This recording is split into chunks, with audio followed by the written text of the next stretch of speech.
Hey yo, welcome to Hillbilly Garage. I got a little short one here. A bit of a gripe, but some of y'all might think what I'm fixing to show you might not make a difference, might be silly. Does it matter in the grand scheme of things? Without a dyno, I couldn't tell you. Not that this is really a super powerhouse, but it's workmanship. And stuff like this, I don't know. I really just can't stand it. So, this truck's got true dual exhaust on it, two completely individual pipes, no X, no H, no nothing. And the truck's got headers. And I didn't really pay attention when I pulled it apart, but I pulled them in here to clean the gasket surfaces because I was getting ready to hang them in here. And the other one I already cleaned and it was fine. And then I pulled this one up here and this is what I found. I mean, look at this gap. Now, obviously it's welded back here behind. It's one piece, and that's what I say. Some might say, well, no big deal, whatever. But you can see right here that there are exhaust gases that have been collecting in this gap. I mean, look how deep it goes. It goes all the way back to the weld.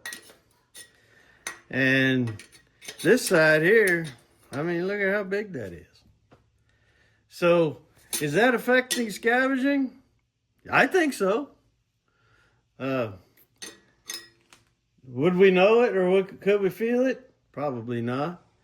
But can I leave it like this? Me? No, I can't.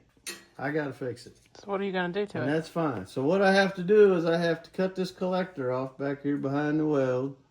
Then I'll have to hang it underneath the truck and I'll measure it. And then I'll have to cut the pipe off and then make me a little lip. I'll flange it, I'll swell it so that it fits this other pipe better. And then I'll weld it back here because I'll cut this inner pipe off back here. And will it be perfect? No, without a pipe bender and an expander. I mean, I would do a better job if I was in an exhaust shop. But this just ain't right. I mean, the collector is crooked, welded anyway, so the exhaust is probably in a bind. It's something that y'all may not noticed or can see yet, but you can see that this has been cut with a cutoff wheel. So it actually was longer than this. And here's what happened. They've nicked the collector. I've already polished it up a little bit. Nicked the collector with the cutoff wheel while they were cutting off this that they shoved up in there. And I don't know. It's a dump truck. It's not a hot rod, but this ain't right. And be careful when you take your stuff to exhaust shops. If this is what you get, make them fix it. Because this is ridiculous. I did exhaust for years, and I never sent nobody out here with no garbage like this. But I'm going to fix it, and I'll show you. We'll be back.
And of course, somebody had to use a half a box of 7018 to weld this.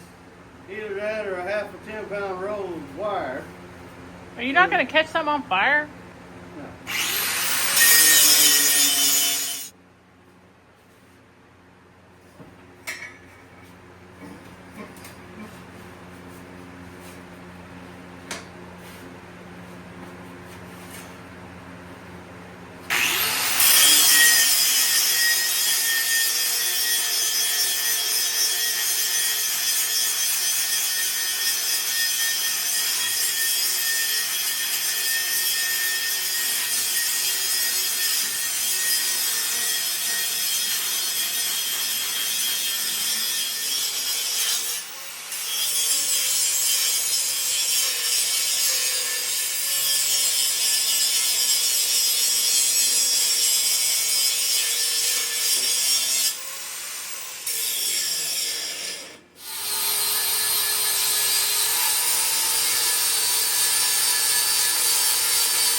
Okay, y'all.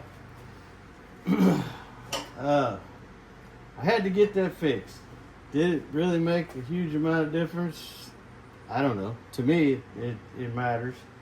And I couldn't just let it be. And because you remember, this is what we started with, and now this is what we have. Looks a lot better. And what I did is, and the reason that it was cocked earlier is because it does have to sit crooked. You know, that's the way this straight pipe was put in. It should have had a small bend in this pipe in order to make it straighter, but you know, it's all right. It'll work. Now it's fine. Now, back in the day, back in Fayetteville, North Carolina, where I was doing custom exhaust work in a Meineke shop down there, and yeah, I hurt myself. We put out some of the sharpest, cleanest custom dual exhaust systems in all of Fayetteville. But anyway, what we used to do here is we would swell this part of the pipe out to where it would just come across the edge of the collector, and then we would weld this pipe actually to the outside of the collector so that the exhaust was funneling through the connector lip and on into the pipe. So it would have been opposite of what we have here. But what I did, if you come around here and look, I put it under the truck, and I found the way that it was, you know, going to be cocked. So what I did is I took a hammer and I flared all of that edge out to where it met up with the collector, and then I put it back under the truck, tacked it all into place with welder, and you can see that I got a pretty good lip in there. It's not exactly perfect, but it's not bad, and I can live with that a whole lot better than that, because that wasn't flying. All right, so What does that do? What's the difference? Well, exhaust was being forced around the outside of this and getting trapped because there was nowhere for it to go.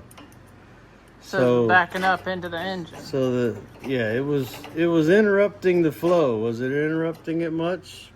I don't know. I don't know how much it was interrupting it, but I do feel confident that it was causing a problem and it had to go. So now exhaust is going to flow much better. It's only got that small lip, and that won't hurt anything. So we're getting close to getting her started, aren't we? Yeah, we're getting real close. Got to get the exhaust the rest of the way in. Hook up a few more wires. Got to go through the carburetor and make sure all the jets are clean. Put new gaskets in it. Make sure everything's set right, and then we'll be ready to turn the key and see what happens. So we'll bring you back all for the rest of that. But please like and subscribe, share with your friends. Go to Hillbilly Garage 1215.biz. Get you t-shirts, stickers, Hillbilly Garage tools, a lot of good things. And please keep coming back to see us. And we'll see y'all. Bye.